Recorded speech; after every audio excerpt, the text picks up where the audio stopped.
So today I'm going to teach you how to put the trigger back in a version 3 gearbox, which is mainly from G36 and AK variants. So when you take the gearbox out, you see that your trigger just comes off and it springs out on you, and you remain with the trigger and the back silver part, which is not really a big problem to put back on. And you have the spring, which basically gives this the spring action so you can shoot it. So the first thing you do is, since you still have this on there, and if this is not on there still, like the trigger just fell by itself like that and you don't know what to do, you take the spring guide and the spring out. That's the first thing you do.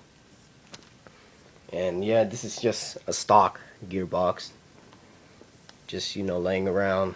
So doing this video, you take this gear out. Make sure if you have any shims on there, just leave it on there, and have your bushings on there. Take your anti-reversal latch off, which came from here, and take the bushings off of here with the shims on there. And the next part is really, it's not really that hard. You can use your fingernails and pry the spring off right here, or you get a small screwdriver and just pop it out, and you lift the whole cylinder off, and the tappet plate with it, and cylinder head.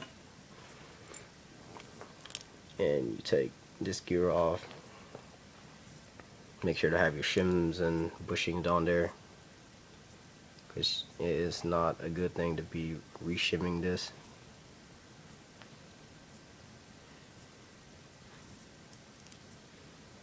I mean, if you need to re-shim it, then do your thing. You take the spur gear out, and it just wants to get stuck over there. Okay. If it ever happens like that, just take a screwdriver and just push it out. So, got my shim and the bushing on there. Put those to the side.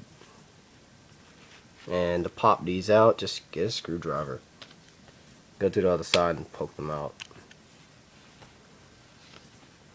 Put those to the side, and now you're left with this. Just the trigger housing and the trigger bridge in there with the spring. And mine doesn't come loose because I put a spring.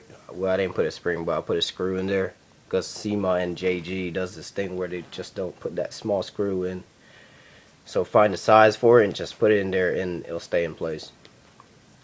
So the first thing you do is make sure you have the other half of the gearbox casing, and this is where it gets very tedious. Get your trigger, get the silver part, make sure the open part is facing the trigger for the back part, and you basically just slide it in there, and it just came off. So you slide in there like that, get your spring right here, get the short side. See, you see how it's kind of cut, and pretty much you put it in this hole.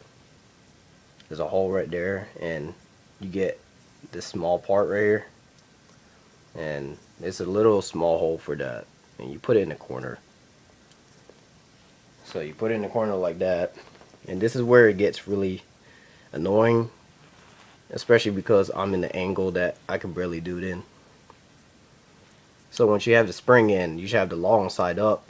You get your trigger, put the first rod right before this. Basically, this is going, that small spring right there is just basically going between these two things.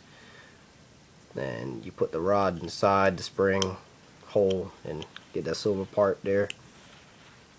Now hold it in place. Get the other half and try to align it with the other side of the casing with the trigger. It should be 2 holes like this. 2 holes. And you line it up like that. You're not done yet.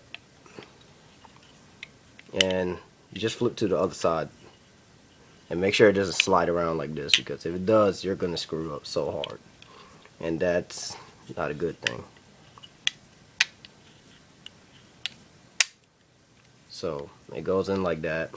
You get your screwdriver, the back of it, and just hammer it. Don't use a hammer because that'll damage it really bad. So you get the back of it and just hit it right at that part. So it's on there now, and you just pop it off and see if it's actually there. So I have mine on there now. I hope this video helped, and if you have any questions or anything, just inbox me or kick me. KIK, which is it's an app for the phones and stuff. My kick name is basically my YouTube username. And if you want to keep up to date to me, just follow me on Instagram, which is my YouTube username, and I will put in descriptions or in the caption in the video that how to spell it and all that. So yeah.